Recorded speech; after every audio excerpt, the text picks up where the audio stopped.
The wedding reception poured champagne for 200 guests except me. My mother set a plate of cold leftovers before me and said, "This is all the useless deserve." I stood to leave to spare myself further humiliation. Then the groom froze, staring at me. "Boss, what are you doing here?" In one breath, the room tilted on its axis. I was no longer the discarded daughter, but the woman holding files that could shred both their family tree and their bank accounts. And tonight, I wouldn't shed tears. I'd turn on the screen. My name is Olivia Morgan, though everyone here calls me Liv, when they bother to call me anything at all. Table 23 sits in the darkest corner of Westbrook Hall's grand ballroom, its back pressed against the service wall, where waiters dodge in and out with champagne flutes that never reach my glass. The ivory tablecloth bears a faint coffee stain from some previous event, hastily covered with a doily that doesn't quite match. Even the centerpiece, a tired arrangement of baby's breath carnations, looks salvaged from the lobby. The chandeliers drip crystal light everywhere. But here, my heart pounds like it's trapped in a chest too small, each beat threatening to escape through my ribs. I breathe slowly, measuring each inhale against the rhythm of the string quartet that plays something classical and forgettable in the corner. Control is everything. They took so much, but they never took my composure. I watch it all from my shadow corner. Melissa glides between tables, her laughter tinkling like the champagne glasses she lifts in endless toasts. My sister, the bride, hasn't looked in my direction once tonight. Neither has William, our father, though I catch him stealing glances when he thinks no one's watching his fingers, worrying the stem of his glass. But it's Eleanor who commands the room like a general surveying her victory. My mother weaves through the crowd in her Mother of the Bride couture, a shade of champagne that cost more than most cars accepting compliments with practiced grace. When she finally approaches my exile corner, her heels click against the marble like a countdown. The sound carries memory of bedroom doors locked from the outside of birthday celebrations, forgotten of college funds, mysteriously depleted the day after my 18th birthday.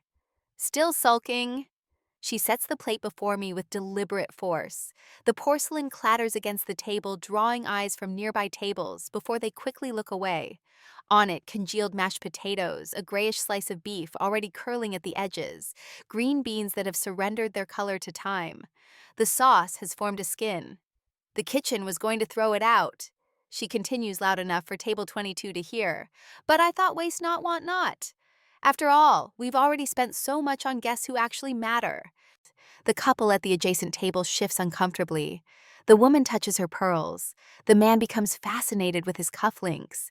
They know what they're witnessing, but etiquette demands they pretend otherwise. I study the plate with the same detachment I use for quarterly reports. Calculate the deliberateness of this moment. Not just the leftovers, but the timing, the volume, the positioning where maximum witnesses can observe my humiliation, while maintaining plausible deniability. Eleanor has always been a master of the public wound.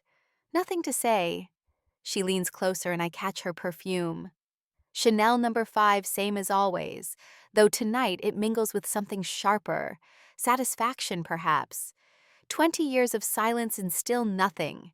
At least Melissa knows how to be grateful. Behind her, the reception continues its orchestrated perfection. The band slides into something classic and safe. Sinatra maybe, while couples drift toward the dance floor. The photographer captures moments that will look flawless in albums, Ethan spinning Melissa her train swirling like cream in coffee. William raising his glass in yet another toast. Cousins and colleagues arranged in careful hierarchies of importance. I don't belong in those pictures. I haven't belonged in any family photo for over a decade. Not since I turned 18, and Eleanor made it clear that my invitation to exist under her roof had expired. Adults make their own way, she'd said. Then the same week she'd thrown Melissa a birthday party that cost more than my college tuition. The beef on my plate has the texture of leather. I cut a piece anyway, raise it to my mouth, chew slowly, let her see that even her leftovers can't break me. Around us the tables gleam with real silverware and crystal, each place setting a small fortune. The irony isn't lost on me, this temple to excess, and here I sit with scraps. "You could have tried harder," Eleanor says, adjusting her bracelet. Diamonds catch the light like tears. Could have been someone. Instead, you insist on this, whatever it is you do. Office work. She pronounces it like a disease. If she only knew.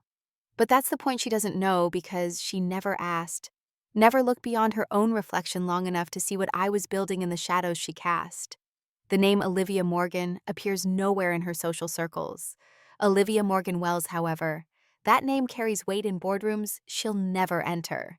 A waiter hovers nearby, champagne bottle poised. Eleanor waves him away from my table with a gesture so small, so practiced, he might think he imagined the instruction. But I see it. I see everything from table 23, this perfect vantage point for observation. How Melissa's smile tightens when certain guests approach. How Ethan's jaw clenches when William attempts another rambling toast. How the wedding planner keeps checking her phone, her expression cycling through stages of barely contained panic. I should go. The words come out steady, controlled. I set down my fork with deliberate calm, dab my lips with the paper napkin. Of course, it's paper, not cloth like at the other tables.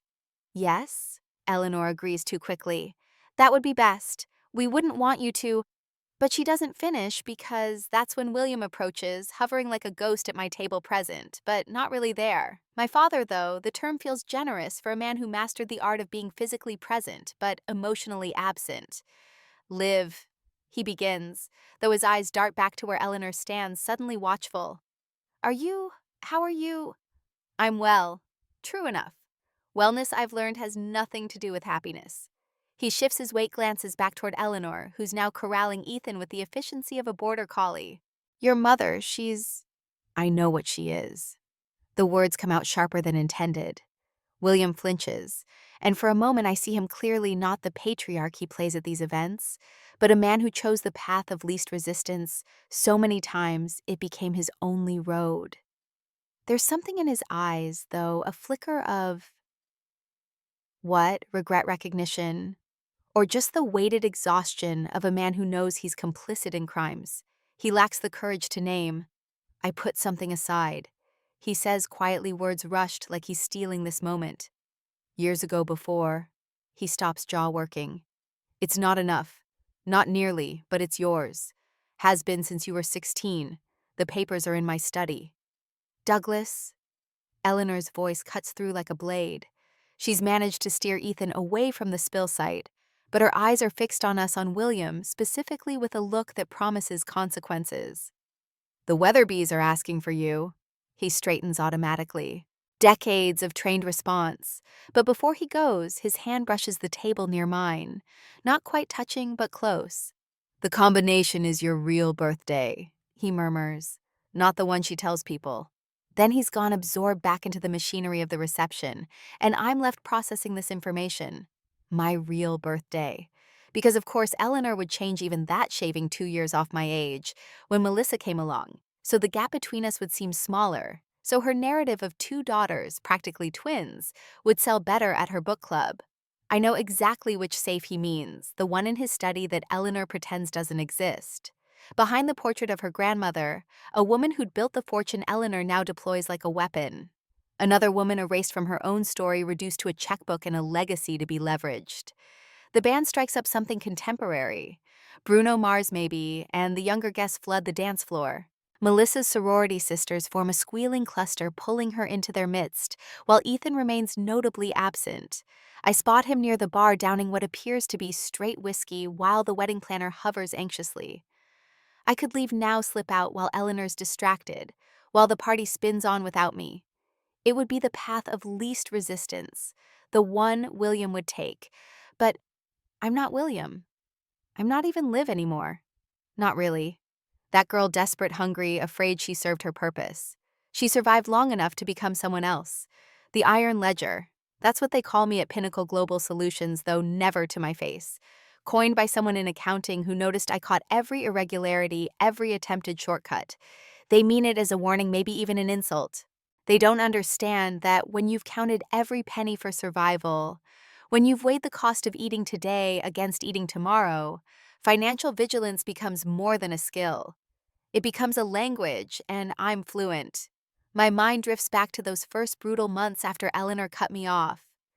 3 jobs, pre-dawn shifts at a bakery, my fingers stiff with cold kneading dough in the silent hours when most people slept. Afternoons filing paperwork at a law firm.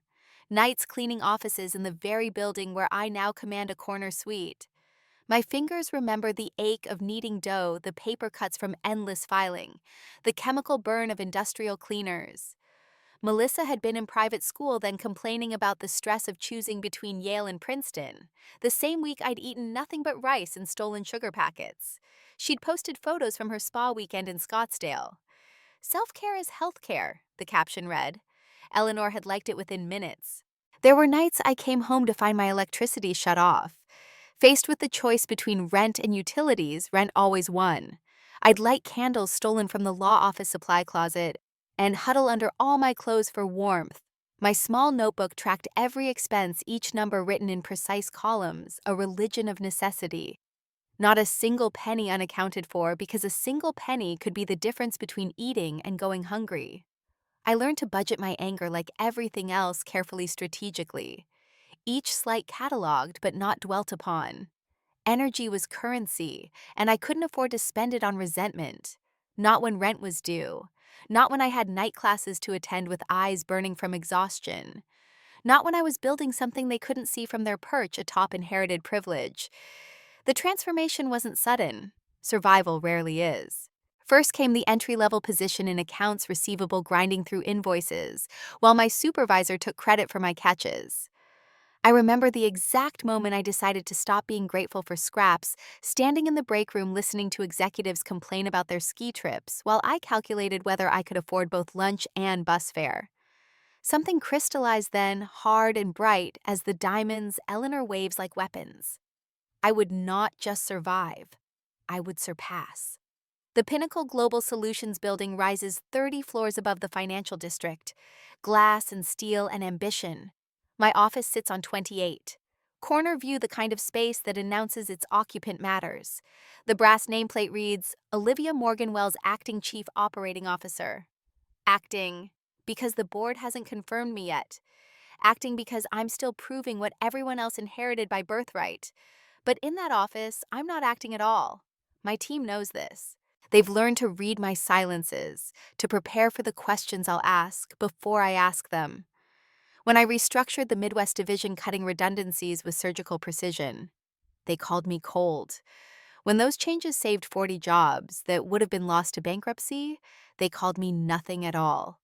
Success, I've learned, is often met with silence from those who predicted failure. Ethan learned this during his first presentation to me. He'd come in cocky, all Harvard MBA confidence and family connections, pitching a marketing strategy built on assumptions and wishful thinking. I let him finish, then dissected every flaw with the same methodical care I once used scrubbing office floors. His face had gone through the same phases as Eleanor's: tonight confusion, irritation, then something closer to fear. "Redo it," I'd said, "and this time use actual data." He did. Came back with something brilliant, actually. That's when I knew he had potential. Not because of his first effort, but because of his second. Because he could take criticism without crumbling, could rebuild without resentment. So I promoted him 6 months later, doubled his salary, gave him the kind of opportunity that changes trajectories. He never asked why someone named Morgan Wells would show such interest in developing talent. Never connected the dots between his boss and the shadow at his future in-laws gatherings. Why would he? The woman who signs his reviews wears Armani, not department store clearance. She speaks in quarterly projections and market analyses, not in careful silences. She exists in a world where merit matters more than maiden names, where genealogy bows to ROI. The Iron Ledger. The nickname followed my reputation through the building like a contrail. First whispered by a junior analyst who tried to slip personal expenses through a project budget, then adopted by others who learned that nothing escaped my review. They think it refers only to my attention to detail, my intolerance for financial creativity. They don't understand it goes deeper. When you've survived on $70 for 2 weeks, when you've chosen between electricity and food, you develop an intimate relationship with numbers. They stop being abstractions. Each digit represents something real, a meal, a bus ride, a textbook, a chance. You learn to see waste like a neon sign, inefficiency like a personal insult. That analyst who tried to expense his girlfriend's dinner, I didn't fire him. I called him in, showed him exactly how his attempted theft, because that's what it was. Theft would have impacted the departmental budget, how it would have meant no intern program next quarter, how those internships were lifelines for kids like I'd been working 3 jobs to pay for school. He resigned 2 weeks later, but before he left, he stopped by my office. "You were right," he said, "about all of it." I was. I always am. When it comes to the numbers, they don't lie, don't play favorites, don't care about your last name or your mother's social standing. They are what they are. Immutable and honest in ways people rarely manage. Movement in my peripheral vision pulls me back to the present. The wedding planner approaches with the determined stride of someone about to manage a situation. But she stops short something in my expression, giving her pause. I know that look. I've worn it in boardrooms when the numbers don't lie, and someone has to deliver truth to power. "Is there?" she begins, then recalibrates. "Would you like anything from the bar, perhaps, or the dessert table is about to—" "No." She retreats, and I return to my observation post. Melissa's dancing now, laughing at something one of her friends says. The light catches her necklace, our grandmother's pearls, the ones Eleanor claimed were lost in a move. So many things got lost when I turned 18. My childhood photos, my grandmother's letters, my place at the table. But not everything can be erased. Paper trails have a way of surviving, especially when you know where to look. When you have access to systems that cross-reference data. When your job involves tracking down financial irregularities across decades of corporate mergers and acquisitions. When you discover quite by accident that your sister's official birthday doesn't match her hospital records, that your mother's maiden name appears on property transfers in counties where she claims never to have lived, that money meant for education moved in patterns that would make any auditor's eyes narrow. I didn't go looking for secrets, but secrets I've learned have a way of finding those who know how to read between lines. And I've been reading between lines since I was 18. Parsing the subtext of my exile, decoding the logic of my erasure. The music swells, the party spins, and I sit at table 23 with my cold leftovers and my careful observations. Eleanor thinks she's won something tonight. She thinks this public humiliation is her masterstroke, her final proof that I am what she's always said, nothing, no one, not worth the space I occupy. She's wrong. I'm exactly where I need to be. The name Olivia Morgan appears on no family Christmas cards, no wedding invitations, no society pages. It died the day I turned 18, buried under Eleanor's practiced indifference. But Olivia Morgan Wells, she was born in a different world entirely. One Eleanor would never think to search.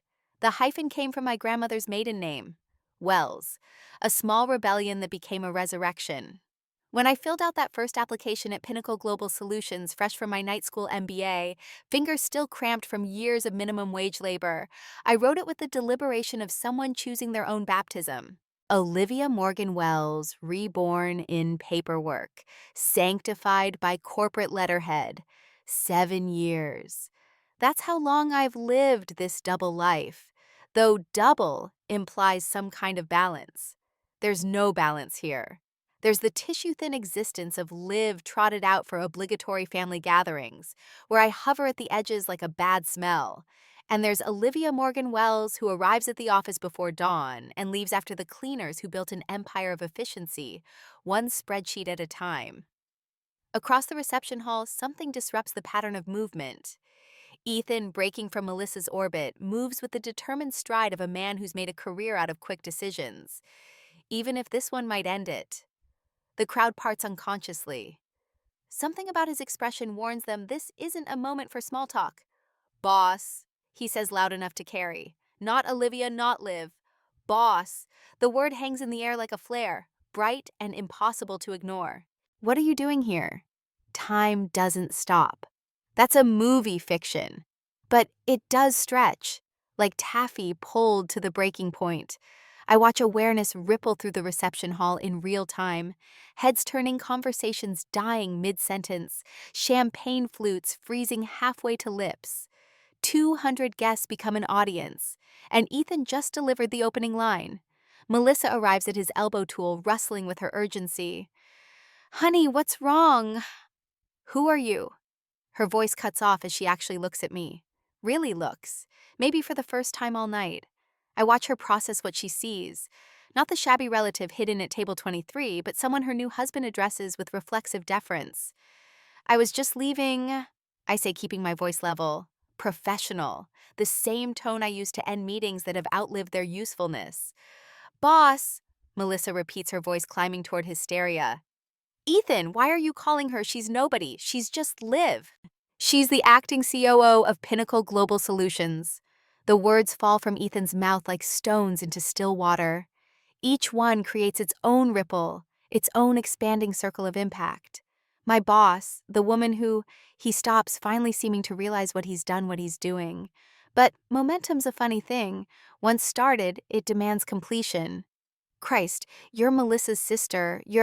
How did I not—" "Ethan," Melissa's grip on his arm tightens enough to wrinkle his jacket. "Stop talking." But he can't. I can see it in his eyes. The compulsive need to reconcile these two realities, to make sense of a world that just revealed itself as fundamentally different than he believed. It's the same expression he wore when I showed him how his first marketing proposal would have bankrupted the entire Midwest division. Eleanor materializes like smoke drawn by the disturbance in her carefully orchestrated evening. She takes in the scene, Ethan's poor panic, my perfect stillness, and her social instincts kick in before her brain can fully process the threat. "Ethan, darling," she says, voice dripping honey over arsenic, "I think you've had a bit too much champagne. Perhaps some air." "She's my boss," he repeats louder this time. The words seem to be stuck, the only ones his brain can produce. Olivia Morgan Wells, she runs half the company. He turns back to me, and there's something almost pleading in his expression. "Why didn't you say anything? All those family dinners where they talked about you like what?" I ask quietly. The question stops him cold. Because how do you finish that sentence in front of 200 wedding guests like I was nothing? Like I was a failure? Like I was a cautionary tale told to motivate Melissa toward greater heights. William appears in my peripheral vision, hovering near a pillar. His face has gone the color of old paper, and I can see him calculating, always calculating, never acting. The Weatherbees stand nearby, pretending to admire a flower arrangement, while obviously straining to hear every word. The wedding photographer has lowered his camera, recognizing that whatever's happening here won't make the album. "This is a misunderstanding," Eleanor announces to the growing audience. Her damage control mode kicks in, smooth as silk. "Family joke. You know how it is. Liv likes to exaggerate her little job." "Little job?" Ethan laughs, but there's no humor in it. "She controls a budget bigger than this entire wedding cost times 1,000. She's the youngest acting C-suite executive in the company's history. He stops again, awareness finally catching up with his mouth. But it's too late. Far too late. The silence that follows has weight like air before a thunderstorm. I can feel it pressing against my skin, electric with potential energy. 200 pairs of eyes shift between us. The golden couple and the exile. The favorite daughter and the forgotten one. The bride and the woman who apparently signs the groom's paychecks. "You work together," Melissa says slowly, like she's testing the words for sharp edges. "You've worked together this whole time, and neither of you ever—" "Professional boundaries," I say simply, which is true as far as it goes. I've never discussed my personal life at the office, never displayed family photos, or mentioned weekend plans. Olivia Morgan Wells exists in a universe entirely separate from Liv Morgan, or she did until 60 seconds ago. "Professional." Eleanor spits the word like it's profane. "Is that what you call it? Sneaking around hiding behind a fake name? It's not fake." The correction comes out sharper than intended. Wells was grandmother's name, the one whose portrait hangs in William's study, the one who built the fortune you've been living off for 30 years. Another ripple. The Weatherbees exchange glances. Someone whispers to their +1. Information spreads through crowds like wildfire. And this revelation that the family disappointment carries the name of the family matriarch is pure accelerant. "You have no right," Eleanor starts. But Ethan interrupts. "She has every right. She earned that position. Earned it. While everyone here was talking about her like she was some kind of failure she was building. Stop, Melissa's voice cracks. Just stop. This is my wedding, a mine, and you're ruining it with this, whatever this is. She's not wrong. The carefully choreographed evening lies in pieces around us, shattered as thoroughly as the champagne flute still being carried through the room. The band has stopped playing. The caterers hover in doorways, unsure whether to continue service. The wedding planner looks like she's considering a career change. And I stand in the center of it all, still wearing my department store dress, still radiating the calm that comes from having nothing left to lose.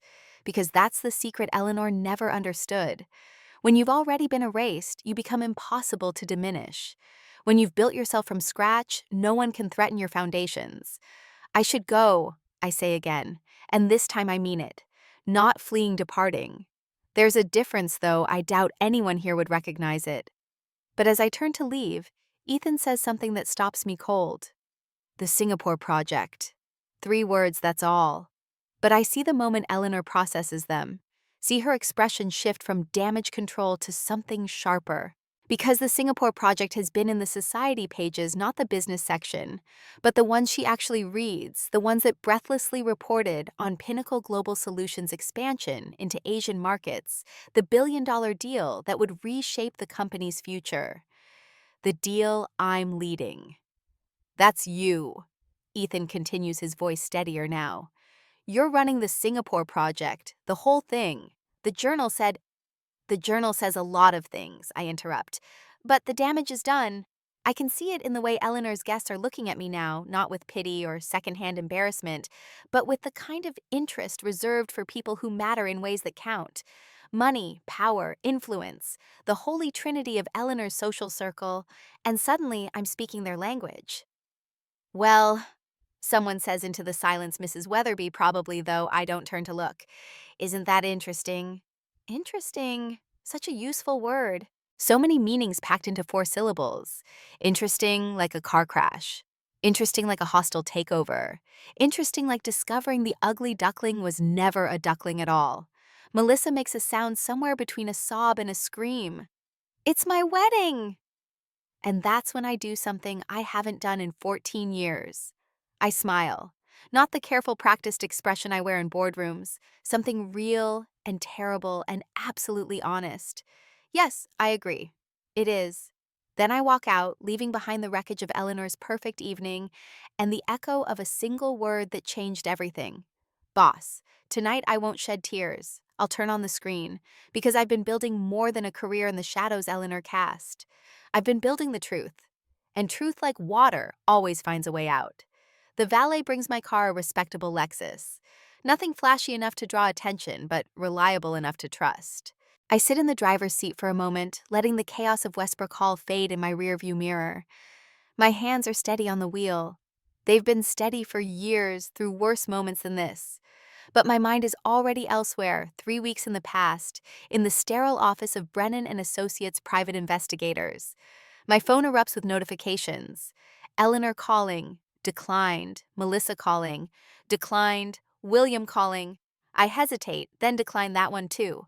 A text from an unknown number. This is Ethan, we need to talk. I turn the phone face down on the passenger seat. Whatever's happening back at the reception will unfold without my input now. The avalanche has begun. No force can stop it. The drive home gives me time to think, to plan. Eleanor will be in damage control mode by now. She's always excelled at crisis management. The dinner party saved after the caterer canceled the society fundraiser rescued from rain. The husband directed away from his secretary's lingering glances. But this is different. Tonight's revelation strikes at the core of her carefully constructed narrative. My apartment waits above sparse but precise. Everything chosen for function over sentiment. No family photos on the walls. No inherited furniture or heirloom china. Just space that belongs entirely to me, bought with money I earned, furnished with choices I made.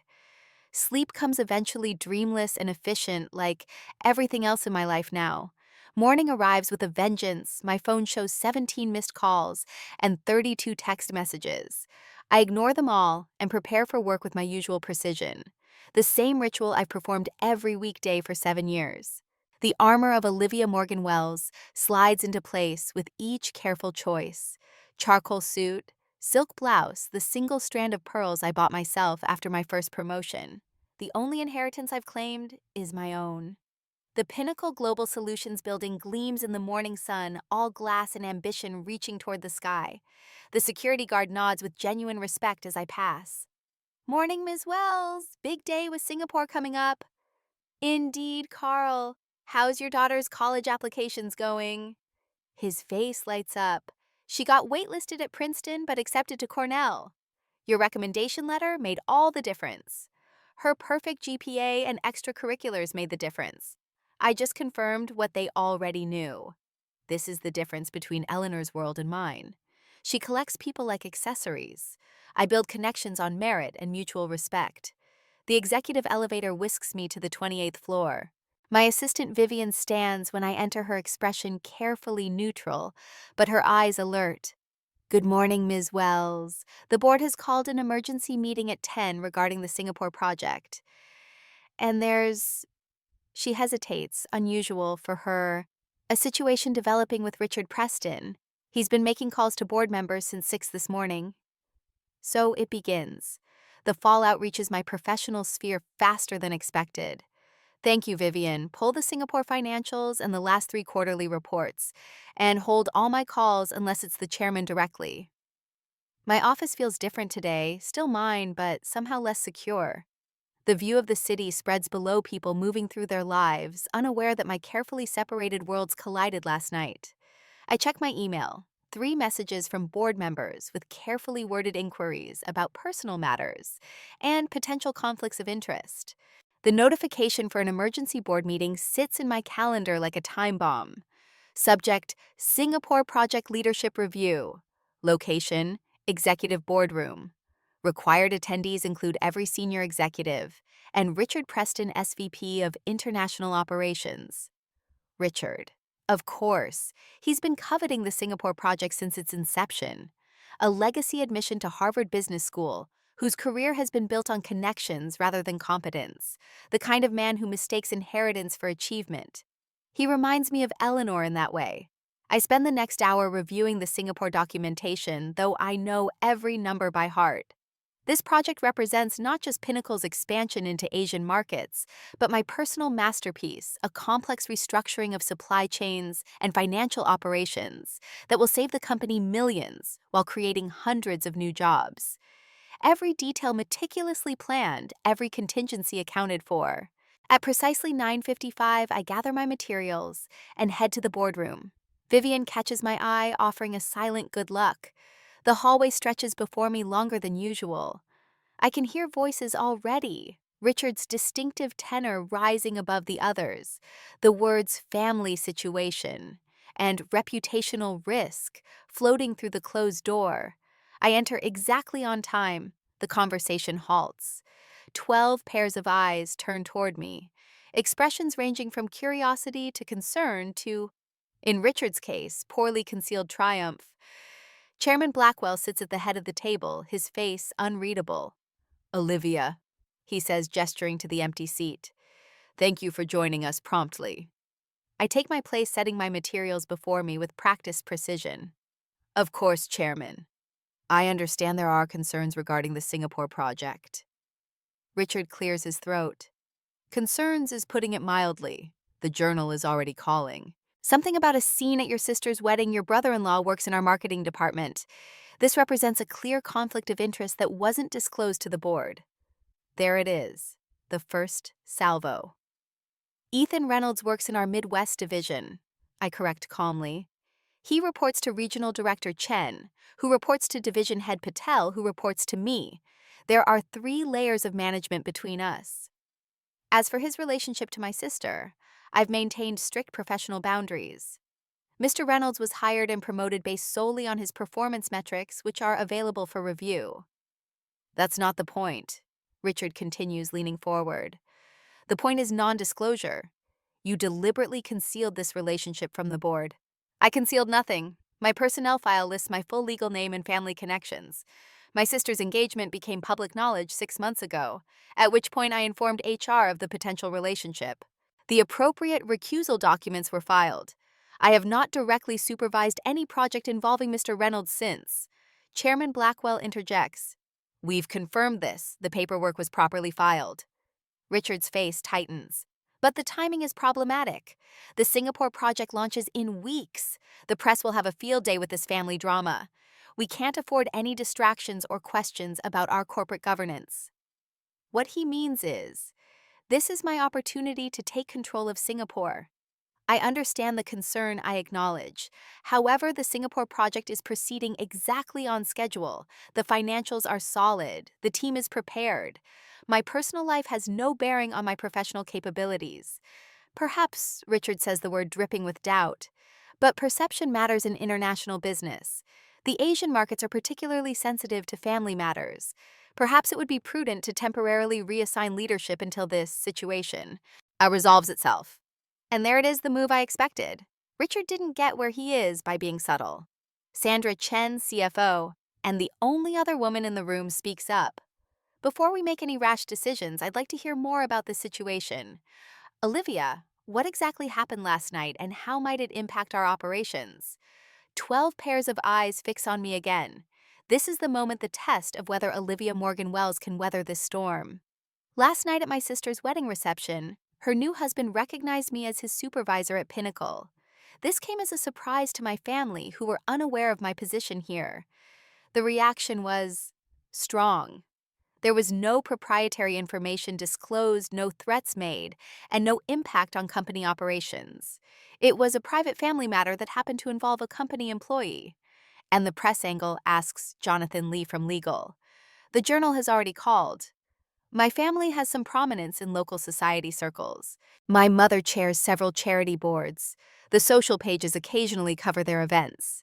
This would explain the Journal's interest, but it's hardly front-page news. Chairman Blackwell studies me thoughtfully. What's your assessment of the risk to the Singapore project? Minimal. Our Asian partners are concerned with our financial model's implementation timeline and operational excellence, all of which remain unchanged. If any questions arise, I'm prepared to address them directly. Transparency always serves us better than evasion. Richard scoffs. Transparency. That's rich coming from someone who's been living a double life. I meet his gaze steadily. I haven't been living a double life, Mr. Preston. I've been living my life professionally here, privately elsewhere. The fact that my family was unaware of my success speaks to their disinterest, not my deception. The room falls silent. What Richard intended as an attack has become something else, a glimpse into personal circumstances that make my professional achievements all the more remarkable. Chairman Blackwell clears his throat. I propose a compromise. Olivia remains in charge of the Singapore project, but for the next week, she works with a board liaison, someone who can monitor for any potential impacts from this situation. If after 1 week there are no material concerns, we proceed as planned. Richard opens his mouth to object, but Sandra cuts him off. I volunteer as liaison. I'm already familiar with the Singapore financials and can provide objective assessment. Sandra, my unexpected ally, or perhaps not so unexpected, she rose through the ranks herself, one of the few female executives who wasn't handed her position through family connections. She recognizes a kindred spirit. Richard fumes silently as the board votes in favor of the compromise. I maintain my professional composure, neither relieved nor triumphant, just ready to work. Then it's settled, Chairman Blackwell concludes. Olivia, you're on probationary status for 1 week. Sandra will review all communications regarding Singapore and attend key meetings. If there are no issues, full authority returns to you on Friday. Understood, Chairman. I'll provide Sandra with complete access to all project materials immediately. The meeting adjourns, and I gather my materials with the same precision with which I arranged them. Richard lingers, waiting until the others have filed out before approaching. This isn't over, Olivia, he says, voice low. 1 week won't be enough to untangle whatever mess your family drama creates. The board will see I was right to raise concerns. I stand, matching his height in my heels. Richard, your concern for the company is noted, but perhaps your energy would be better spent preparing for your presentation on the Brazil expansion. I hear the numbers aren't quite adding up. His face pales slightly. The Brazil expansion, his pet project, has been hemorrhaging money for months. I shouldn't know that. It's not in my division. But numbers talk to me and I listen better than most. How did you? The quarterly reports are available to all C-suite executives. I review everything that impacts our global strategy. It's just good business practice. I offer a professional smile. Good luck with your presentation next week. He retreats knowing he's lost this round. But Richard isn't the type to concede a war after one battle. He'll be back more prepared, more determined. I need to be ready. Back in my office, I find Vivian waiting with coffee and a concerned expression. The board meeting. Probationary status for 1 week. Sandra Chen as liaison. She relaxes slightly. Sandra's fair. That could have gone worse. Indeed, but we're not out of the woods. I need you to pull every file related to Singapore approvals timelines, financials, communications. Everything must be impeccable. Already started. And there's someone here to see you. He doesn't have an appointment, but he was quite insistent. Who? He says he's your father. William. Here. In my world. The collision continues. How long has he been waiting? About an hour. I put him in the small conference room with coffee. Thank you, Vivian. Hold my calls for 30 minutes. I take a moment to compose myself before heading to the conference room. William sits with his back to the door, shoulders hunched, looking smaller than he did last night. His reflection in the glass wall shows a man who hasn't slept the weight of decades pressing him down. William, I say as I enter. He turns startled by the formality. Not dad, not father, just William. We established these boundaries long ago, when he chose silence over protection. Olivia. He struggles with the name, understanding the distinction for the first time. This is impressive. He gestures vaguely at the space around him, the views of the city, the trappings of corporate success. What are you doing here? He reaches into his jacket and pulls out an envelope weathered with age, the corners soft from handling. I brought this, what I mentioned last night, about the safe. I don't take it immediately. You could have mailed it. I needed to see you, to explain. He sets the envelope on the table between us. She's beside herself. The Weatherbys are already spreading the story through their entire social circle. Melissa hasn't stopped crying. And you came here to what? Ask me to fix it. Apologize for my existence, disrupting the carefully crafted narrative. No. The word comes out stronger than I expected from him. I came to give you what's rightfully yours, and to say what I should have said years ago. I sit across from him, maintaining professional distance. I'm listening. He pushes the envelope toward me. Open it, please. Inside are 3 items: a savings bond in my name purchased when I was 16, matured now to a modest but meaningful sum. A letter in William's careful handwriting dated the day I turned 18, never sent. And a photograph I've never seen me at perhaps age 10, asleep on his shoulder, in what looks like his study. There's more in the safe, he continues, while I examine these artifacts of a father's constrained love. Your grandmother's journals, for one, the ones Eleanor claimed were water damaged in that basement flood. They're perfectly intact. She writes about building the company, about the choices she made. I thought you might want them, to understand where you come from. I know where I come from, but my voice lacks its usual edge. The photograph throws me the casual intimacy of it, the evidence of a moment when I was simply his daughter. Nothing more or less. She wasn't always like this, William says suddenly. Eleanor, when we met, she was different. Ambitious, yes, but not cruel. That came later, after Melissa. After she decided that perfection was possible if you just controlled all the variables. I was a variable she couldn't control. You were a reminder that life existed before her grand plan. That she'd been young once, had made impulsive choices, had been someone other than Melissa's mother. He shifts in his chair, the leather creaking. The trust fund transfers, I say, testing him. You know about those? His eyes widen slightly. What about them? The systematic draining of Melissa's inheritance, the money that mysteriously disappeared while she was growing up. He looks down at his hands. I signed off on them. Every one. Eleanor told me they were for Melissa's education, for her future. I wanted to believe it, chose to believe it, but I kept copies of everything just in case. They're in the safe too. Now that's interesting. William's documentation would carry different weight than mine spousal testimony versus corporate investigation. But more than that, it reveals something I hadn't expected. He'd been keeping his own records, running his own parallel truth alongside Eleanor's fiction. Why tell me this now?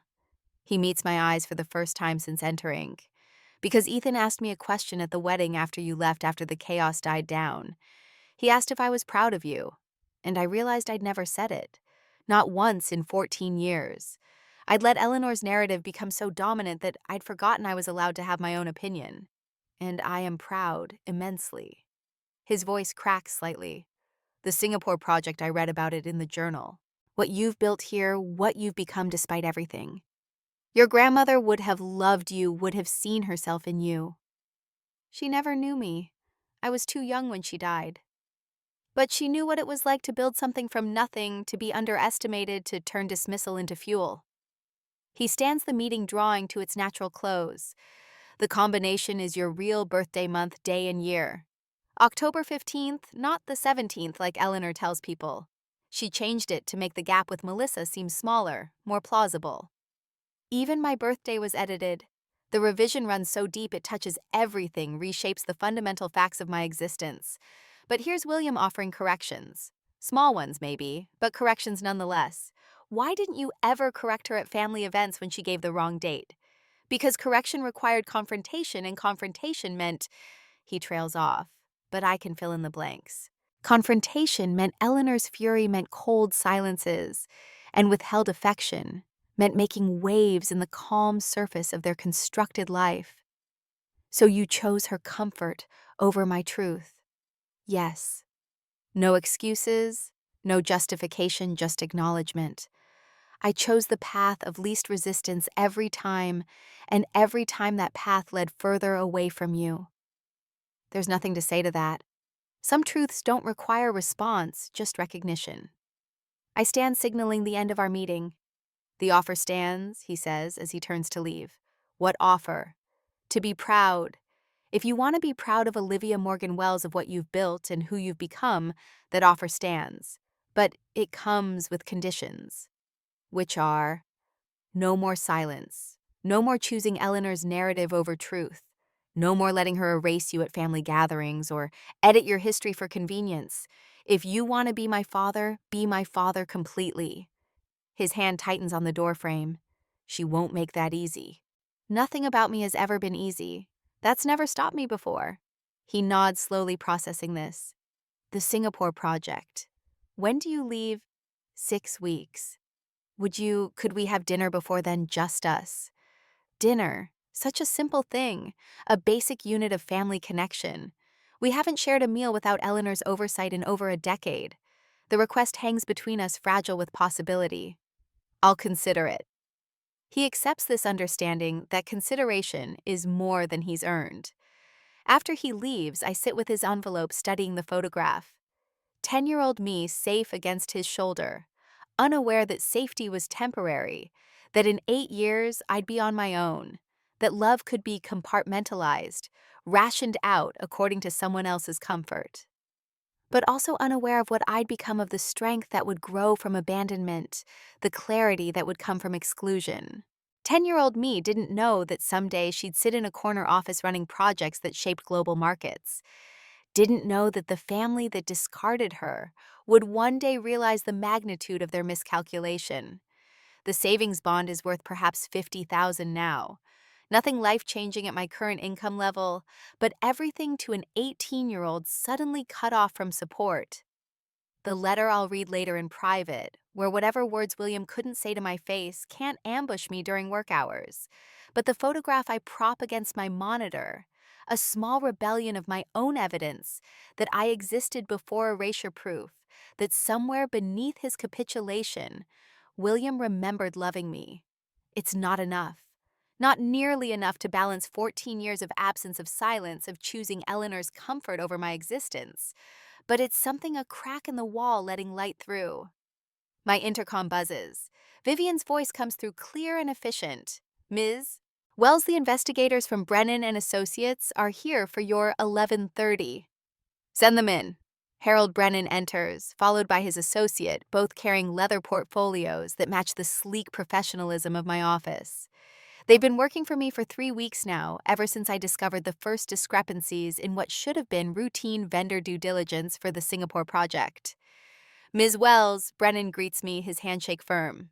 We have the final report you requested. Thank you. Please sit. They arrange their materials on my conference table, efficiency in motion. Brennan has been in this business for 30 years, investigating financial irregularities for corporations, law firms, and occasionally privately wealthy individuals with suspicions about their business partners or family members. As you know, Brennan begins. What started as a standard background check on potential Singapore vendors led us down an unexpected path. The initial connection to the name Melissa Hale, your sister's married name, was coincidental, but once we started looking, the patterns became clear. He slides a folder toward me, opening it to reveal a birth certificate. Not Melissa Morgan's, but Melissa Hale's, born to parents who died in a car accident when she was 2. The first red flag was the typography. Helvetica Neue didn't exist when this document was supposedly created. Someone got careless, or maybe they thought no one would ever look this closely. And the adoption papers.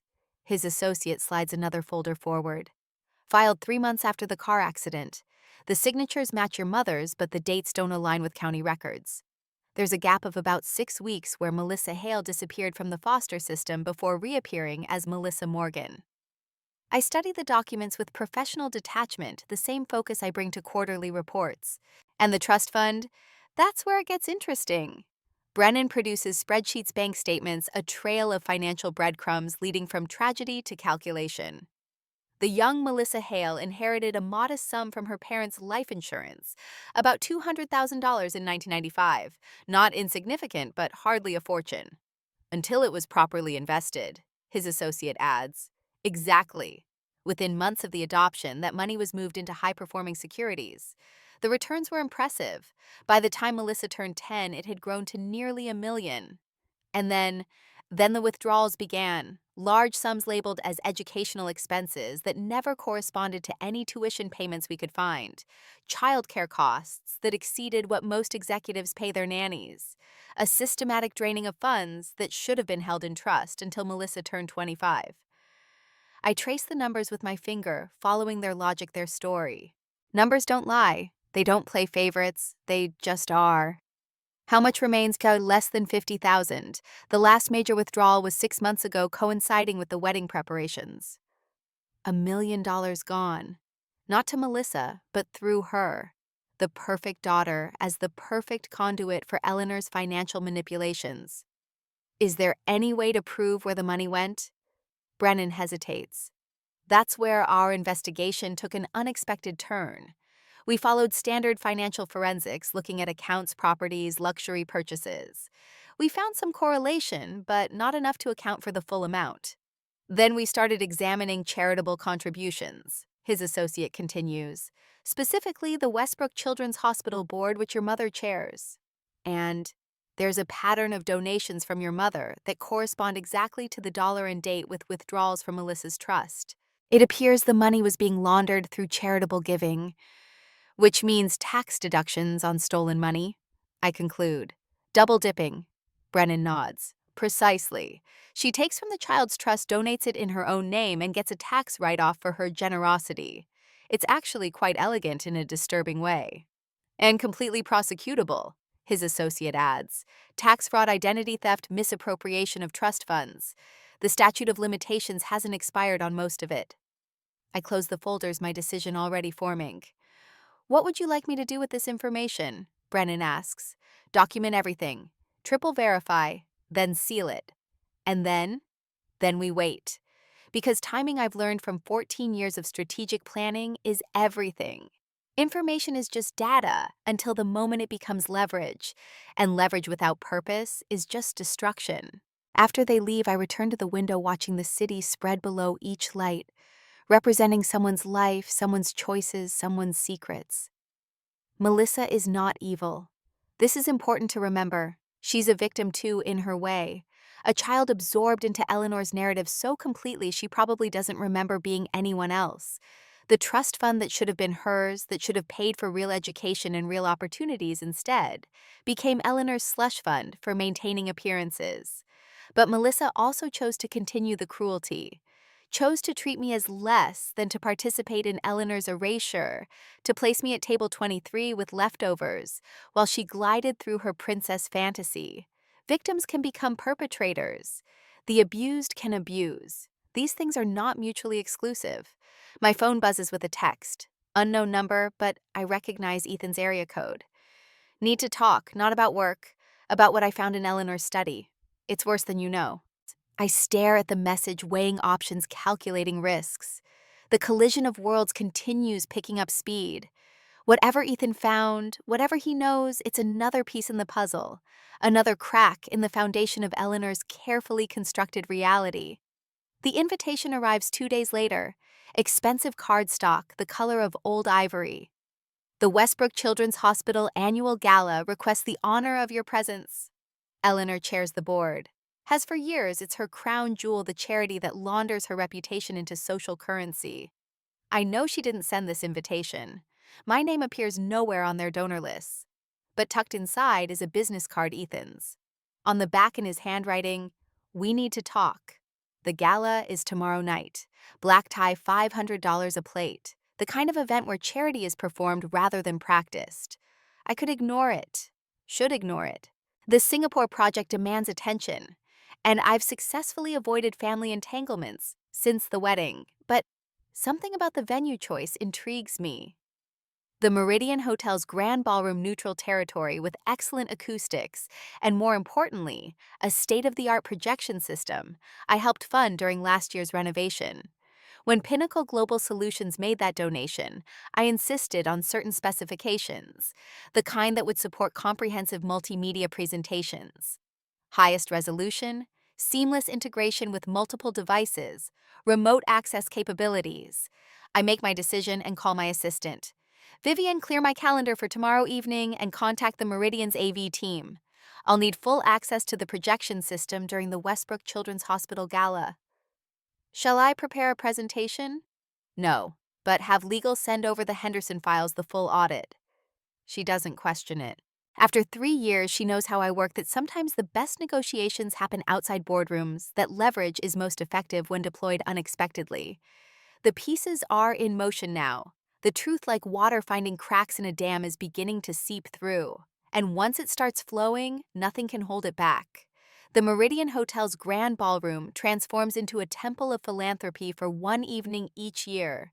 Crystal chandeliers cascade light over silk-draped tables where Boston's elite gather to congratulate themselves on their generosity. $500 a plate buys entry to this rarefied air, where charity becomes performance art and tax deductions masquerade as compassion. I arrive precisely at 8, not fashionably late like Melissa would be, not nervously early like the old Liv might have been. I wear black, a simple sheath that cost more than 3 months of my first apartment's rent, paired with understated jewelry that whispers rather than shouts. Professional armor for a personal war. The AV technician meets me at the service entrance as arranged. "Ms. Wells, everything's prepared according to your specifications. Remote access is confirmed and the system's been tested." "Thank you, Julian. No one else has requested modifications to the presentation schedule." "No, ma'am. Mrs. Morgan's standard slideshow of hospital success stories is loaded and ready. It runs automatically after her introduction." "Perfect." I slip him an envelope, a genuine donation to the Children's Hospital, not through Eleanor's board, but directly to their research department. He pockets it with a nod and disappears back to his control room. The ballroom glitters with Westbrook's finest clustered in conversational constellations that shift and realign based on invisible hierarchies of wealth and influence. I spot Eleanor immediately. She's holding court near the main stage, resplendent in silver that catches the light like chainmail. Melissa flanks her, though the radiance from her wedding has dimmed to something more fragile. She looks pale, drawn, like someone carrying a weight she wasn't prepared for. No sign of Ethan yet. I take champagne I won't drink and position myself where I can observe without being immediately noticed. The skills that served me at table 23 work even better here, where I'm not hidden but simply overlooked. Olivia Morgan Wells might run board meetings, but at Eleanor's gala, I'm just another face in expensive shoes. Until I'm not. There you are. Ethan materializes at my elbow, looking like he's aged a year in the week since the wedding. His tuxedo is perfectly tailored, but his eyes are haunted. Thank you for coming. You said we needed to talk. Not here. Follow me. He leads me through a service door into a small anteroom, where extra chairs are stacked against the walls. The sound of the gala muffles to a distant hum.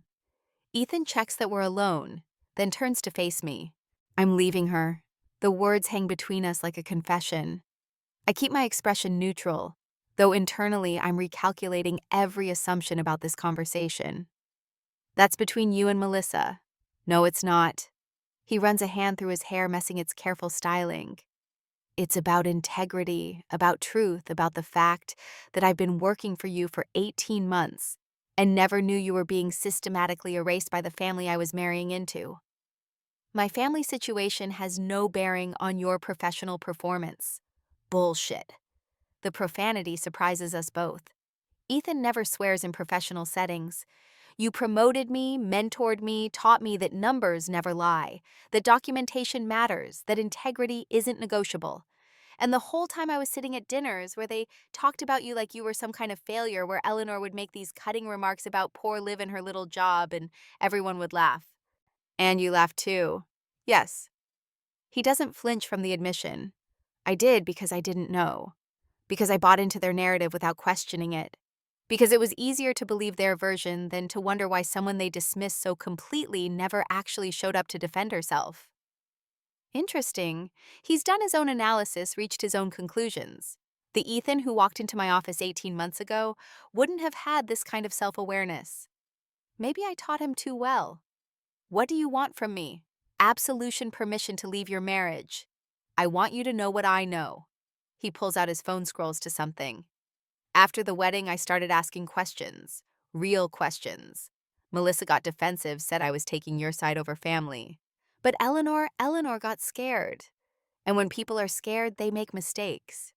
He shows me the screen text messages between Melissa and Eleanor dated 3 days after the wedding. We need to move the trust documents tomorrow. Why they're safe where they are. Because she knows things. Ethan said she runs investigations at that company. What if she investigates us? You're being paranoid. I'm being careful. Just do what I say. They moved them, Ethan continues. But I followed the paper trail, found the storage unit rental. The safety deposit box transfers found more than they wanted me to find. Such as the fact that Melissa has known for years about the adoption irregularities, about the trust fund, about where the money really went. She's not some innocent victim of Eleanor's manipulation. She's a co-conspirator. This shifts things. I'd built my analysis on the assumption of Melissa's ignorance, her passive participation in my erasure. Active knowledge changes the calculus entirely. Why are you telling me this?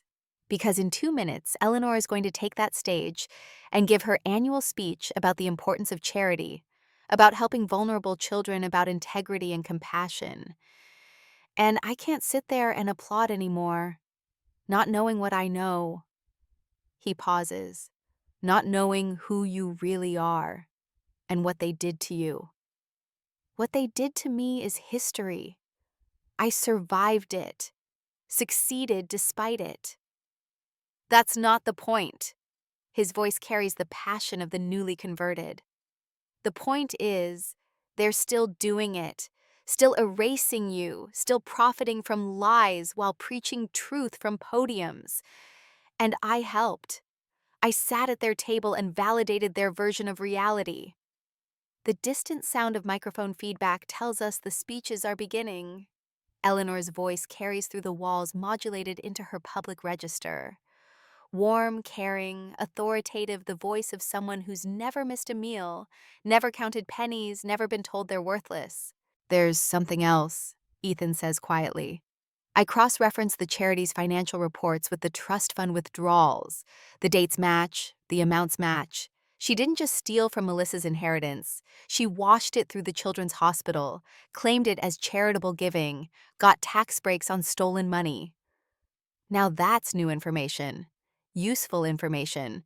The kind that transforms personal grievance into prosecutable offense. Do you have documentation? Everything. He hands me a flash drive. Bank records, tax filings, charity deposits, 3 years worth. I'm not just leaving Melissa. I'm leaving with evidence because you taught me that truth matters, that documentation matters, that integrity isn't negotiable.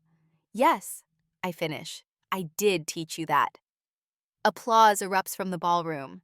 Eleanor must have delivered her opening remarks, the ones about dedication to vulnerable children. The irony is sharp enough to cut. What are you going to do? Ethan asks.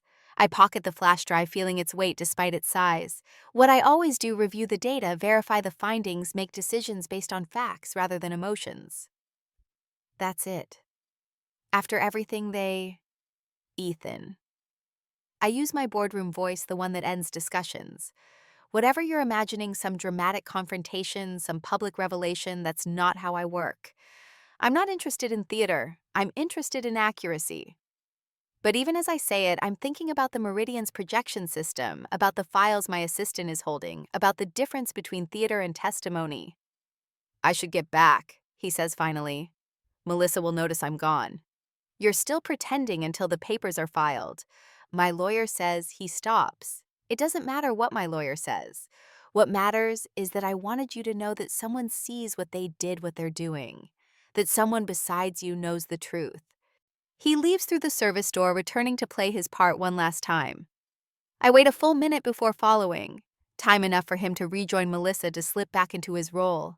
But I don't return to the shadows of the ballroom's edges. Instead, I walk directly to the AV booth. Julian recognizes me immediately. Ms. Wells, we weren't expecting you tonight. Plans change. I need access to the projection system during the gala. But Mrs. Morgan's presentation will proceed as scheduled. I just need to add something to the queue. A small addition to support her message about transparency and helping vulnerable children. My tone suggests this is routine, expected, authorized. He hesitates only a moment before stepping aside.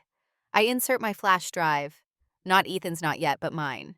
The one containing 3 specific images: Melissa's real birth certificate, a trust fund withdrawal, and a charity deposit slip with the matching amount dated the same day.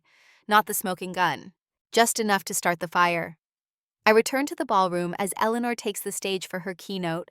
She commands the microphone like she was born to it, painting pictures of need and compassion of children who deserve better chances. The audience hangs on every word. Melissa watches from the front table with practiced adoration. Ethan stares at his water glass. And I stand at the back, the remote control Julian didn't realize he'd left logged into the system, heavy in my palm. One click would override Eleanor's presentation. One button would put truth on a screen too large to ignore. The children we serve come from circumstances not of their own making. Eleanor's voice rises and falls with practiced emotion.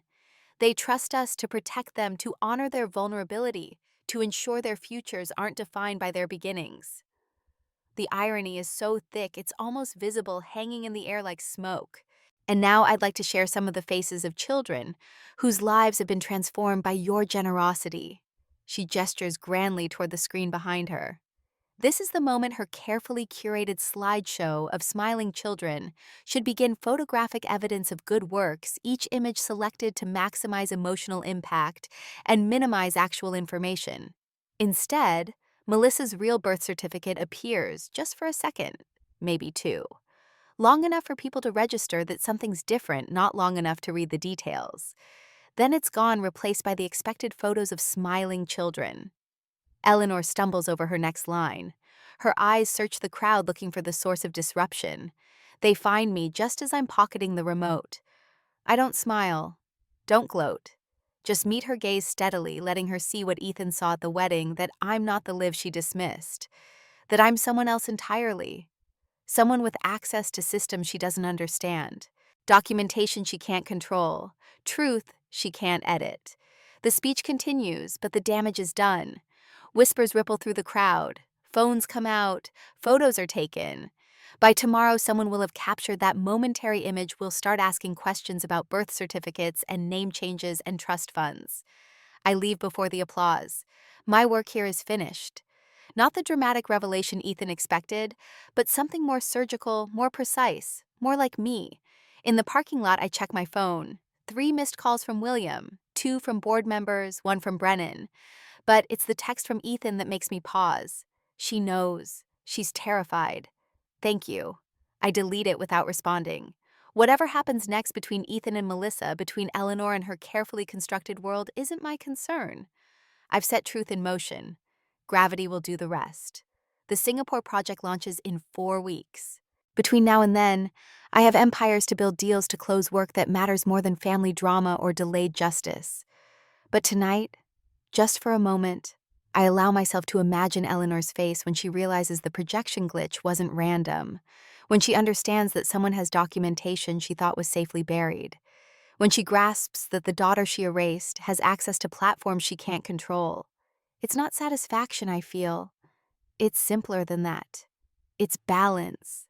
Finally, inevitably balance. The unraveling begins with Melissa's own hands. 3 days after the gala, she storms into my office without an appointment. Security calls, but I wave them off. Let her come. Let her bring whatever fury she's been fermenting since the charity event. My morning has been productive. 2 conference calls with Singapore, a successful board presentation. I can spare 20 minutes for family theater. She bursts through my door like weather, all wind and precipitation. Her designer bag swings wildly as she advances on my desk, and I notice her manicure is chipped. Melissa never chips her manicure. You vindictive! She slams her palms on my desk, trying for intimidation. But her hands shake, and the effect is more desperate than dangerous. You couldn't just leave, could you? Couldn't just accept your place and move on? My place. I close my laptop slowly, giving her my full attention. Which place would that be? Table 23, the service entrance. Or maybe nowhere at all. Isn't that where Eleanor prefers me? You know what I mean? But her voice wavers. The righteous anger she wrote up here is already dissipating, replaced by something more complex. You've ruined everything. Ethan left. The charity board is asking questions. Mother is terrified, I supply. She should be. Fraud has that effect on people. Melissa's face cycles through expressions like a slot machine looking for the winning combination. She settles on wounded innocence. I don't know what you're talking about. No. I open my desk drawer, withdraw a folder I've been keeping for just this moment. Then perhaps you can explain this. The document I slide across is innocuous enough, a photocopy of a birthday card handmade childish with crayon flowers around the edges. The inscription reads, "Happy 8th birthday, Melissa. Love, Aunt Sarah." Melissa goes white. Where did you get this? Your 8th birthday. Interesting number, since according to your official documents you would have been 6. And according to the adoption records, you didn't have an Aunt Sarah. The Hales were only children. You don't understand. I understand perfectly. I lean back in my chair, maintaining the calm that seems to unnerve her more than anger would. You've known all along, known you were older than Eleanor claimed, known about the trust fund that paid for your education, known that my exile funded your elevation. Her hands find her phone, fumbling with the screen. I have evidence too. Videos, recordings, things that will destroy your precious reputation. Go ahead, show me. She turns the phone toward me, finger hovering over the play button. The screen shows a video file titled Live Truth. Her threat is clear. Whatever she's recorded, she thinks it's her nuclear option. Play it, I encourage. But first, let me share something with you about this office. See that screen? I point to the massive display that covers one wall. It's connected to our presentation system. Very sensitive. Sometimes it picks up wireless signals, mirrors devices without warning. Terrible security flaw. I've been meaning to have a T fix it. Melissa's finger freezes above her phone. She glances at the screen, then back at me. The calculation is visible. Call my bluff and risk exposure, or retreat with her weapon unfired. Pride wins. She jabs the play button. The video springs to life on her phone and simultaneously blooms across my wall display, 40 inches of Melissa in vivid clarity. But it's not me she's recorded. It's herself, drunk at what looks like her bachelorette party, laughing with friends about her plans. He doesn't even know I know. Past Melissa slurs champagne glass, tilting dangerously. About the trust fund, about all of it. Mom made me promise never to tell, but it's mine. I'm getting married. I deserve nice things. I deserve that money. Not like that pathetic present. Melissa lunges for her phone, stabbing at the screen to stop the playback. But technology has momentum. The video continues for another excruciating 10 seconds, her past self detailing exactly how much she knows about the financial fraud, how long she's known, how she justifies her participation. When it finally stops, the silence in my office is absolute. That's not. I didn't mean. Melissa clutches her phone like a life preserver, though it just sank her ship. You tricked me. No, you played yourself, literally. I stand moving to the window. The city spreads below, indifferent to personal catastrophes. You came here thinking you had leverage, but leverage requires understanding what game you're playing. And Melissa, you've never understood the game. I'll delete it, destroy it, deny everything. Go ahead. But you should know the building's security system records everything. Every device that connects to our network, every file that plays on our screens. It will find that fascinating, as will the forensic accountants and eventually the investigators. She sags into a chair without invitation, the fight draining from her like air from a punctured tire. For the first time since childhood, I see my sister without her mask. She looks younger, lost, almost like the child she was when Eleanor found her. I didn't have a choice, she whispers. There's always a choice. No, you don't understand. When I found out when I was 16 and found the papers, Mom said if I told anyone if I refused to play along, she'd send me back. Said the adoption could be reversed. Said I'd end up in foster care or worse. You were 16, well past the age when adoption reversal was a threat. She lied to you. I know that now.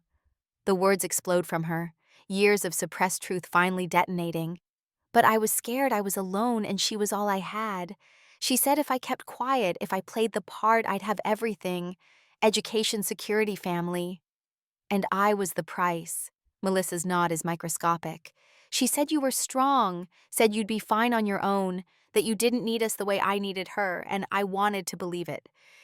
Needed to believe it. So I did. The confession hangs between us, raw and irreversible. Part of me wants to feel sympathy. Melissa was a child manipulated by a master, but another part, the part forged in 3 jobs in night school and 14 years of exile, remembers every slight, every dismissal, every moment she chose Eleanor's lies over sisterhood. What do you want me to say? That I forgive you, that I understand, that it's all water under the bridge. I want. She stops, seems to really see me for the first time.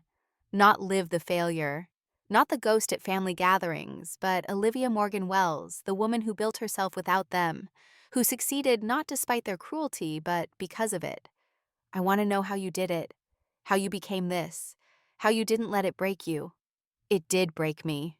The admission costs nothing now. Completely. Shattered every assumption I had about family, about love, about my place in the world. But here's what Eleanor never understood. When you break something completely, you get to choose how to rebuild it. And I rebuilt myself without any of you. Melissa's phone buzzes. She glances at it, and her face changes. It's Mom. She knows I'm here. The phone rings, Eleanor's ringtone filling the office. Melissa stares at it like it might bite. Answer it, I suggest. Put her on speaker. I can't. You can. You've been her puppet for 20 years. Don't you want to cut the strings? Melissa's hand trembles as she accepts the call. Mom, where are you? Eleanor's voice fills my office sharp with panic. Security at that building says you went to the executive floor. Tell me you're not. I'm in Olivia's office. The silence stretches like a held breath. Then get out, now. Whatever she's told you, whatever she's threatening.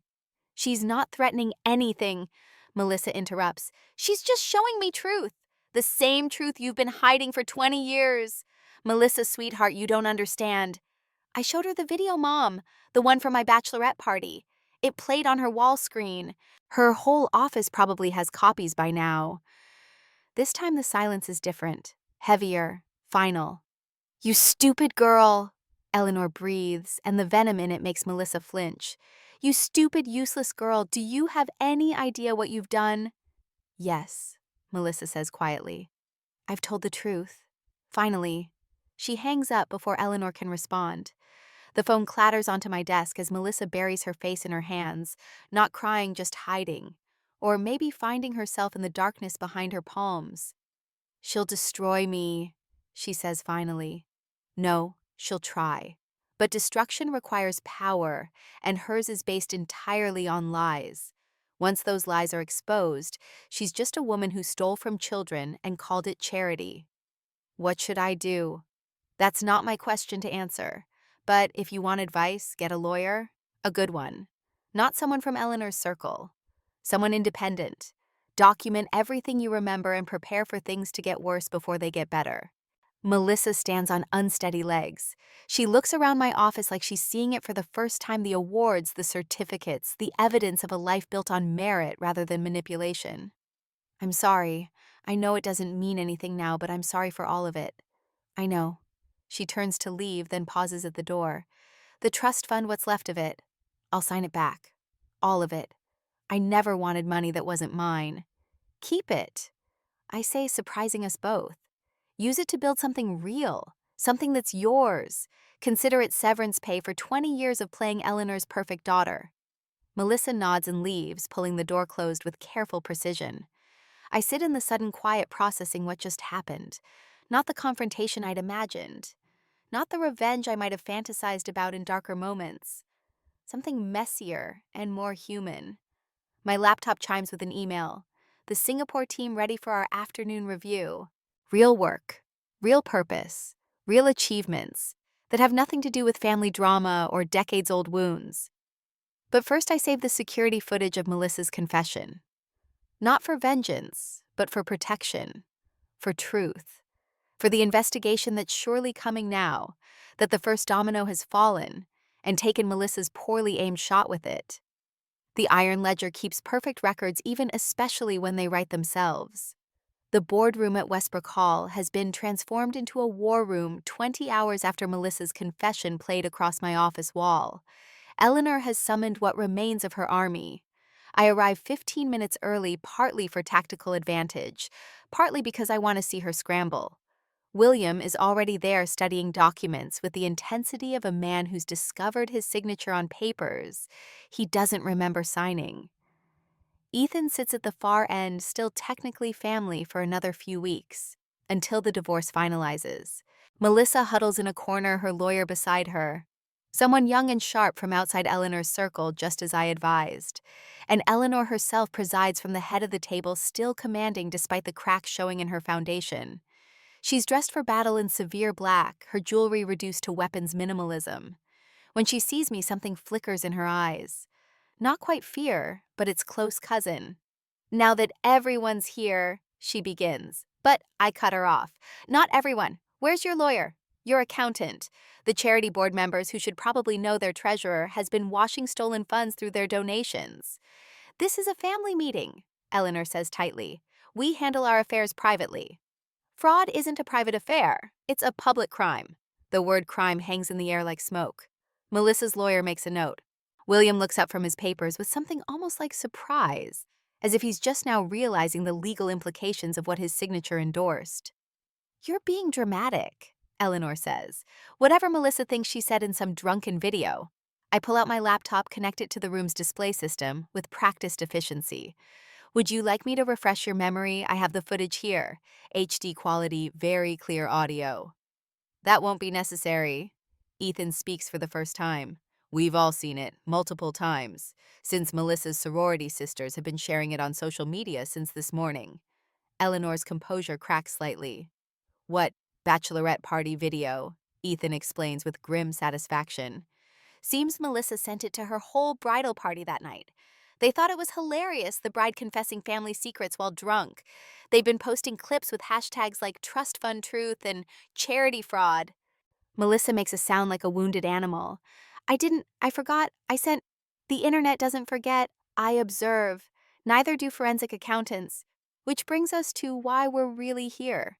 I open my briefcase and begin laying out documents with surgical precision. Financial statements, transfer records, adoption papers, with their telltale typography errors, the full weight of 20 years of careful documentation, organized, cross-referenced, and utterly damning. These are copies, I continue. The originals are with my attorney. Additional copies have been prepared for the state attorney's office, the IRS, and the charity board. But I thought family deserved the courtesy of seeing them first. Eleanor's hand reaches for the nearest document. then withdraws as if it might burn. You can't prove anything. These could be fabricated. By me, the Iron Ledger. I allow myself a small smile. My reputation is built on accuracy, not fabrication. Every document has been verified by independent forensic accountants. Would you like to see their certification letters? William finally speaks, his voice hollow. How much? From Melissa's trust.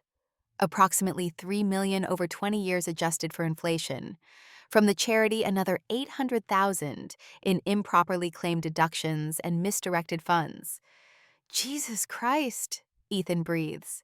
But that's not why we're here. I continue. Money can be repaid. Crimes can be prosecuted. What we're discussing today is something more fundamental. I stand, move to the window overlooking the gardens where Melissa and I once played as children. Before the revision. Before the erasure. For 20 years, you've controlled the narrative, decided who mattered and who didn't, who deserved love and who deserved leftovers. I turn back to face them. That ends today. What do you want? Eleanor asks, and for the first time in my memory, she sounds her age. Money. An apology. Public humiliation. I want the truth. Publicly acknowledged, formally documented. No more revision, no more erasure, Melissa's real age and adoption circumstances, the trust fund theft, the charity fraud, all of it. That would destroy us, Melissa whispers. No continuing the lie would destroy you. Truth just hurts. William stands abruptly, papers scattering. I need to say something. We all turn to him, the man who perfected the art of saying nothing when it mattered most. I knew, he says simply. Not all of it, but enough. I knew the adoption papers were wrong. Knew the trust fund was being drained. Knew Olivia was being erased from our family history. And I signed off on all of it because, he looks directly at Eleanor, because I was a coward, because it was easier to enable than to confront, because I chose comfort over my daughter. William, Eleanor warns, but he continues. No, I'm done. Done pretending this was about protecting Melissa or maintaining family stability. This was about control, your control. And I let you have it because fighting you seemed harder than failing Olivia. He turns to me and his eyes are wet. I'm sorry. Not the qualified conditional sorry I've been practicing. Just sorry. Completely. For all of it. I know, I say quietly. But sorry doesn't change the past. No, but it might change the future.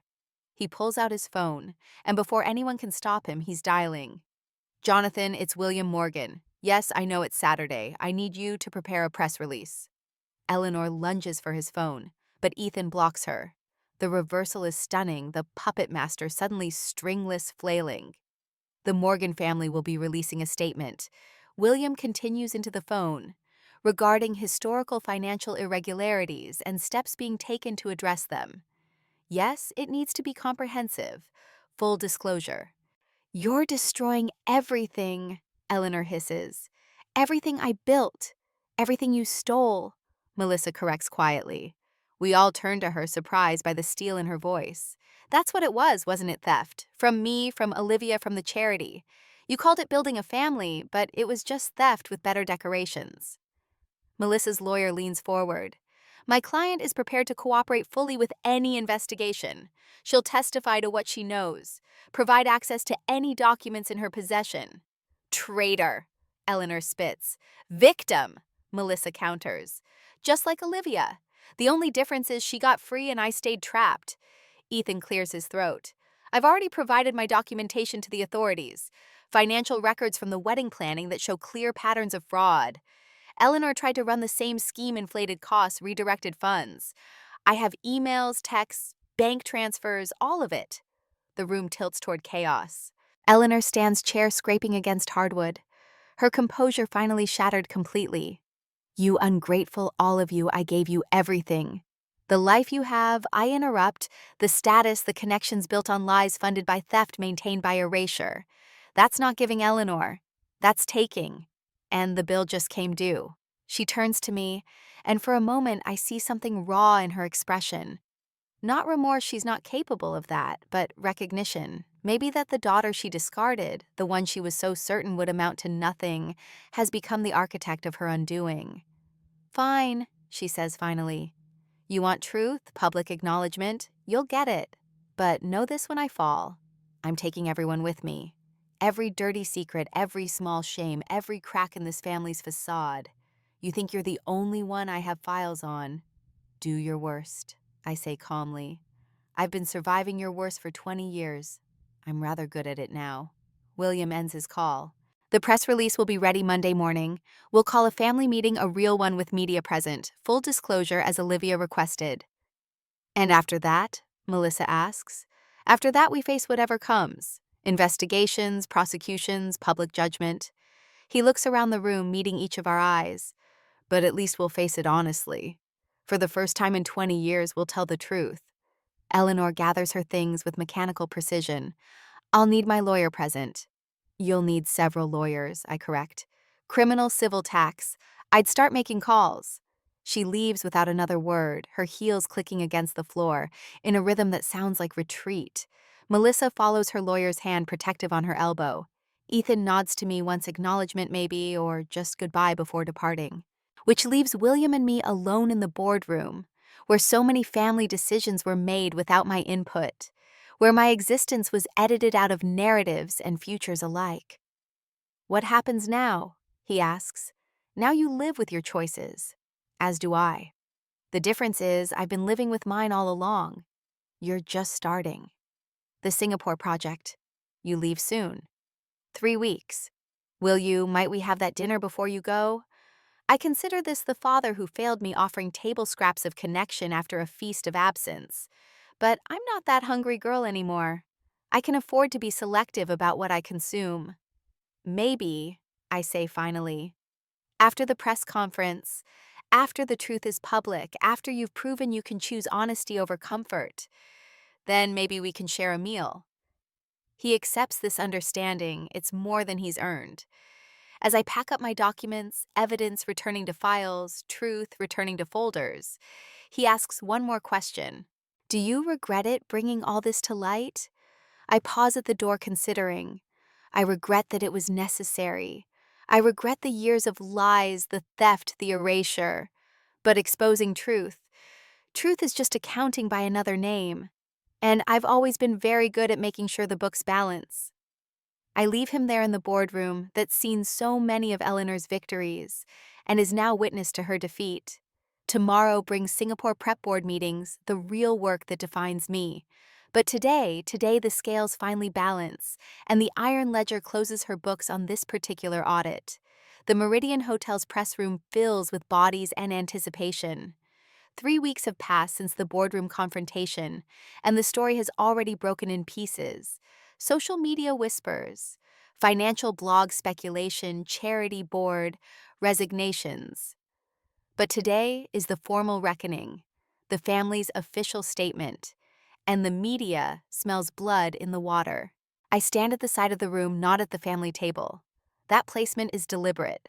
I'm here as Olivia Morgan Wells, Acting Chief Operating Officer of Pinnacle Global Solutions, not as Liv Morgan Family Ghost.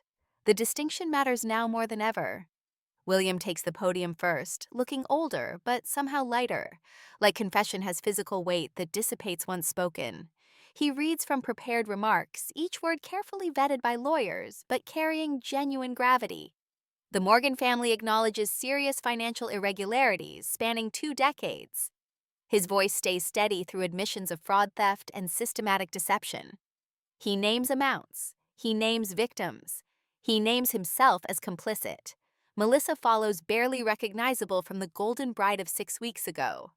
Her statement is shorter, but more raw, a young woman admitting she was both victim and perpetrator manipulated, but also choosing manipulation. She announces her cooperation with investigators and her intention to repay what remains of the stolen trust fund. Eleanor doesn't speak. She sits at the family table like a pressed flower, all substance drained away. Her lawyers have advised silence, and for once she takes good counsel. But her presence is statement enough the architect of lies forced to witness their demolition. Ethan isn't here. The divorce finalized yesterday, and he's already left for a position with our competitor, a clean break from both Melissa and me.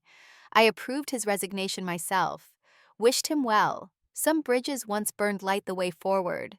When the formal statements end, reporters surge forward with questions. I watch William field them with newfound honesty, watch Melissa struggle through tears, watch Eleanor shrink further into herself.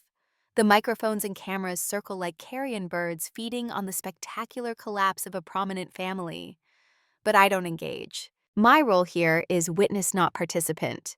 Ms. Morgan Wells, a reporter, has found me ambitious enough to seek side stories. As the family member who exposed these crimes, how does it feel to see justice being served? I didn't expose anything, I correct calmly. The truth exposed itself. I simply stopped helping hide it. But surely you feel vindicated after years of being excluded from the family. I pause, searching for accuracy, complete. Not because of what's happening here, but because I built a life that doesn't depend on what happens here. That's the only vindication that matters. She wants more. They always do. But I'm already moving toward the exit. Singapore waits. A 14-hour flight to a new challenge, a new market, a new chapter that has nothing to do with the Morgans or their catastrophic honesty. But William intercepts me at the door. "You're leaving?" he says. Not a question. "My flight's in 4 hours. We never had that dinner." "No, we didn't." He accepts this with a nod. We both know why his public confession doesn't erase private cowardice. Some reconciliations require more than words, and we don't have that kind of time. "Will you come back to visit, perhaps to stay?" "No. My life is elsewhere now." "I'm proud of you," he says quietly. "I know I have no right to be, but I am." "I know, and I believe you. But your pride, like your regret, changes nothing fundamental. Take care of Melissa. She'll need an actual father now, not just a silent witness." "I will. I'm learning. Late, but learning." We don't hug, don't shake hands, just nod at each other across the gulf of 20 years before I walk out into afternoon sunshine. The car to the airport is waiting. I slide into leather seats, watching the city pass in reflection and memory. Somewhere behind me, the press conference continues its controlled chaos. Tomorrow's headlines will be brutal. Next week's investigations will be worse. The Morgan name, so carefully polished by Eleanor, will become synonymous with scandal. But I won't be here to see it.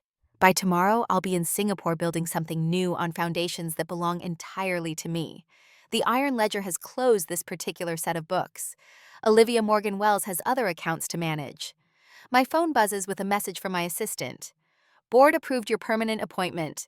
Congratulations, Chief Operating Officer Morgan Wells." Not acting, not temporary. Confirmed by merit, not birthright. I smile, a real expression, not performed for anyone's benefit, and respond, "Thank you. Please schedule the transition meetings for next week Singapore time." As we merge onto the highway, I catch my reflection in the window. Not Liv, the erased daughter. Not the ghost at table 23.